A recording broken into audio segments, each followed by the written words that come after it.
Hey, what's up? It's Nico. So today I would like to talk about a new workflow I've created over the weekend, and this is for writing blogs. It's similar to the workflow I've created previously for writing sales letters, but let me show you what it is. Let me open up workflows, and you will see that I have this ultimate blog post workflow, and you can find this in your community libraries. But let me open this up. And you can see that we have 10 steps ahead of us. The first step is the headline, followed by the hook, the introduction, the nut graph, and I'm going to explain what this is. Then we're going to create the outline at step 5. Step number 6 is the body. Step number 7 is expanding on the body. And we will iterate over these steps quite a few times. Now, step number 8 is the conclusion. Step number 9 is the call to action. Yes, we have a call to action. And step number 10 is the meta information, like meta title and meta description. So let's start with step number 1. It's the headline. And this workflow, it asks us to provide a topic. For example, how to play soccer like a professional. Remember, I recently launched on Product Hunt, and it was a kind of an accident. I didn't prepare myself for this, but let's write a blog post about how to launch a product on Product Hunt. So my topic will be how to launch a product, well, maybe product or service on Product Hunt. And I'm going to click Write for Me. Most of the time, I keep the settings, the creativity settings, at the default because it works very well for me. So I'm looking for a headline, and let's see. 8 Product Hunt secrets that made my product go viral and how you can too. Launch a product on Product Hunt using the power of hashtags.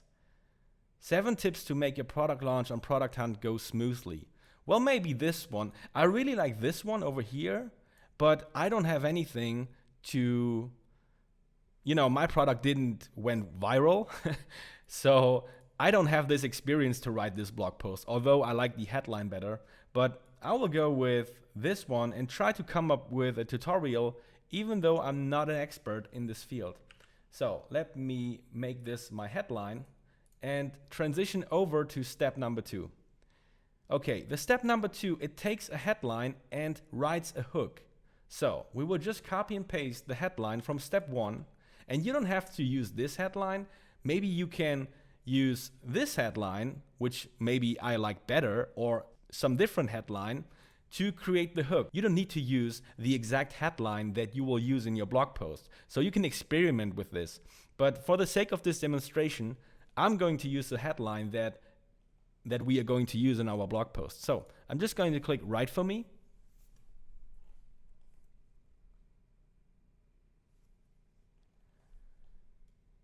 Product launches are exciting and can be, I don't know, but they can also be an anxiety-inducing. Yeah, I think that's a good hook. So I'm going to pick the first one, and let me indent this a little bit.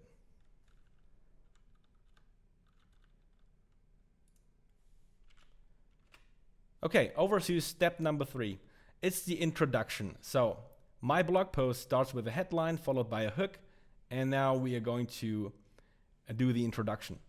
The introduction, these steps are very simple, and it just takes the headline again and comes up with an introduction. Maybe we have to do a little bit of editing to make it fit with our hook, but let's try it and see what introduction AI can come up with based on the headline that AI created previously.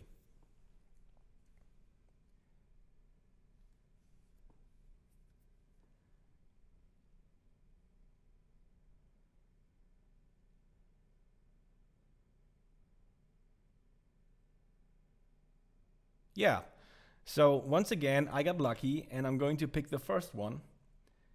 I'm going to remove this one. I don't know why AI created this, but basically my introduction starts here, so I'm going to remove this. And we already have 170 words. So let's move on to step number 4.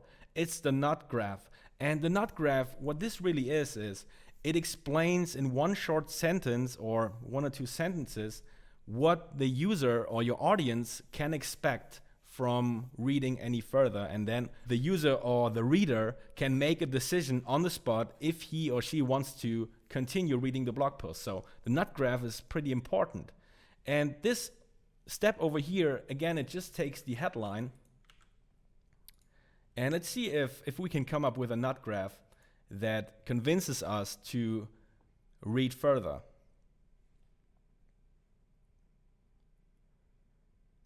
Well, this would be a very good nut graph if this is true, if we would have a guest post by an entrepreneur who did it. So I would be convinced by this to read the blog post. So I'm going to pick the first one once again. But of course, I'm making this up now. I don't have an entrepreneur who did it. So, but for the sake of this demonstration, let's use this one, or let's see what else we have. This one is weak, I would say. This is okay, maybe. Well, this is actually very good as well, in my opinion. If we would have a webinar series or any kind of product, we can just replace this. The big product hunt. Yeah, that's a good product name as well. So yeah, we could use this one or the first one. I'm going to switch over to this one. I don't have a webinar series, but I can replace this with any product I have. Maybe I have a PDF, a cheat sheet, whatever it is, and I call it the big product hunt. And I think it's a good nut graph to go on with. So over to step number 5, it's the outline. You see that my blog post workflow, it does not start with an outline. The outline comes pretty late in the process. It's step number 5. And the reason is I don't need the outline for all this stuff we wrote. The outline is more like to generate the subtopics we're looking for. So there's no need to create the outline before we have a good idea what we want to write about. So the first 200 words for me is just headline, hook, introduction, and the nut graph. So over to the outline. The outline once again takes the headline as input and creates an outline for us. So let's see how this goes.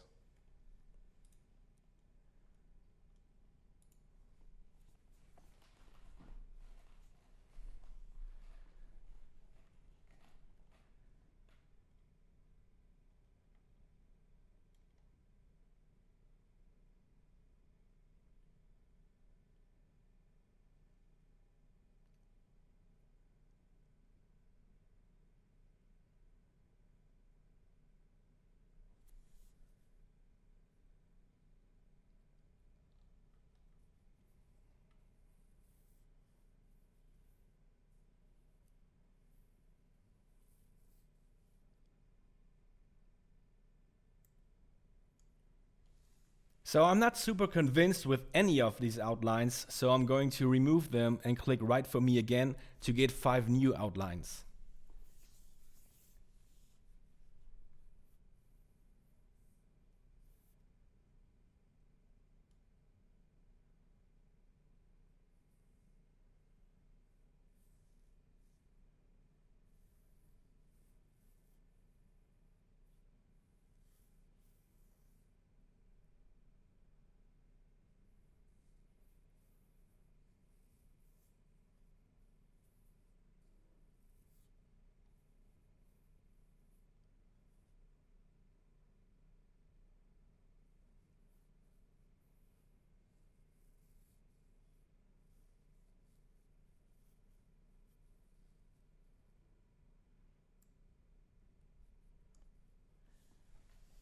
Yeah, so I'm going to pick the outline number 1.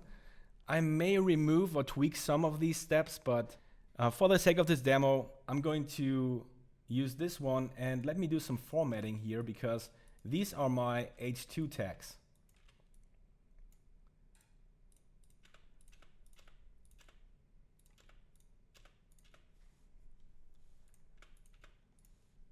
So this was step number 5. Let's head over to step number 6, which is the body. And the body takes a subheading and creates the body text for us. So we just copy and paste the subheading into this box and click write for me. But wait, we need to provide a little more context for AI. So based on this subheading alone, AI will not be able to understand that we are launching on Product Hunt. So even though the word Product Hunt is not in this heading, I will add it over here just to give AI a little bit more information that we are launching on Product Hunt. So be ready for the launch on Product Hunt. You can definitely include this in your actual subheading as well, but for the sake of this demo, I'm just wanted to tell you that AI needs proper context, so you may have to tweak the inputs a little bit. Okay, so AI came up with this paragraph over here, so I'm just going to add this because it is relevant. And I'm moving over to step 7 to explain what it does. So step 7 expands on the body, and it takes a body paragraph and expands on it. So we would just copy and paste this paragraph into this box and click write for me.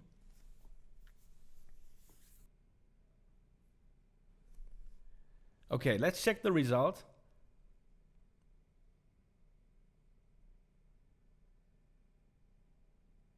Okay, I like this one, but in particular the second part of it. The first part is kind of redundant to what we already have. So I'm going to edit and probably going to remove this one. I need to reread everything.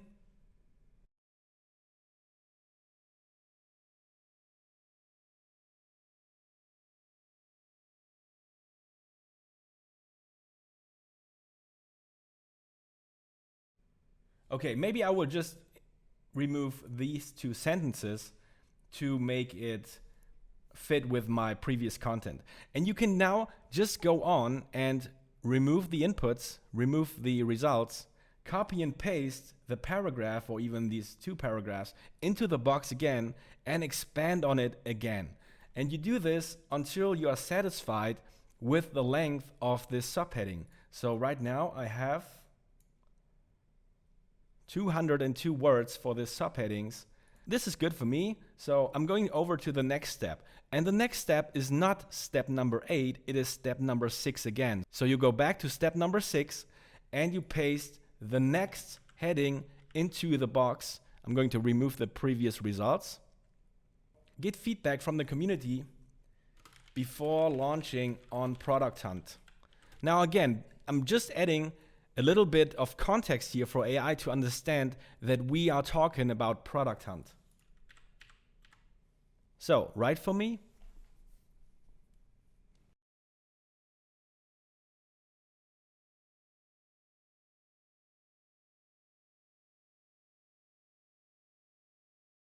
So, okay, I really like this output. It incorporates a real example of Slack. Well, actually, I don't know if this was real, but I read about it, that Slack reached out to their friends and family when they launched for the first beta testers. So this can actually be true. I like the example, so I'm going to add it. And once again, I can now just move over to step number 7, copy and paste this into this box and expand on it. And of course, this step number 7 is optional. You can also use the expand features from your right-click context menu, or you can even use long form and use the shortcuts over here to expand on your subparagraph. But this is a demo about workflows, so I'm going to go back to workflows. And yeah, so I hope you get the idea. The idea is to transition between step number 6 and step number 7 for all your subheadings until you're satisfied with the lengths. And once you are, you can go over to step number 8, which is the conclusion. And once again, it's a very simple framework over here and just takes the headline and writes a conclusion for you. So let's try this.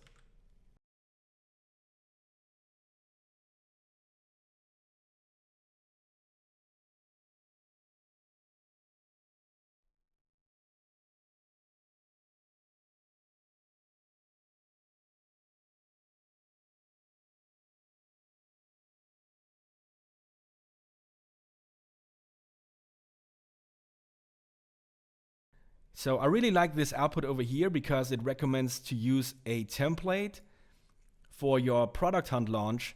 And it may need a little bit of editing here. I mean, this clothing stuff might be unrelated, but I like the first part also with the price information and such. But of course, this is only true if we incorporate this template stuff somewhere in our subheadings over here. So let me add this in conclusion for product hunt.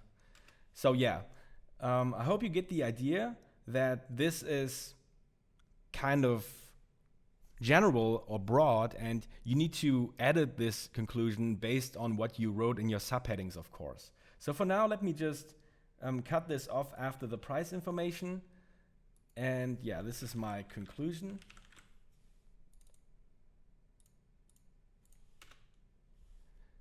Over to step number 9, which is the call to action. Once again, it just takes the headline. So let me copy paste this. And the call to action is just really is something like, hey, you can also, if you're interested, you can also read this blog post. So let's see.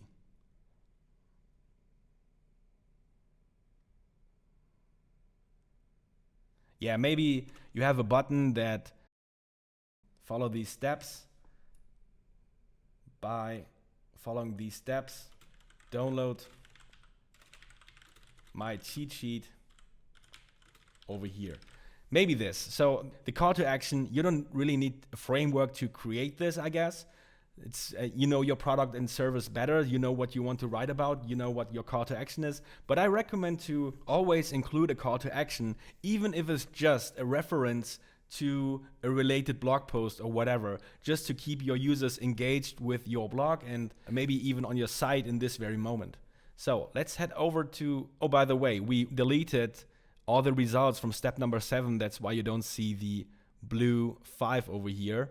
If we would generate new outputs for this step, we would see the 5 over here as well. So if I go to step 8, delete the outputs, it's gone. Just in case you're curious why some of these steps say 5 and some don't. So the last step, meta. So meta generates the meta description and the meta title for your website.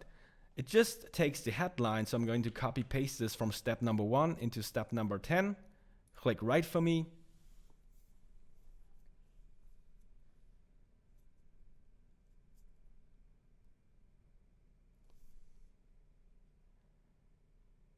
Okay, perfect. I really like the first one.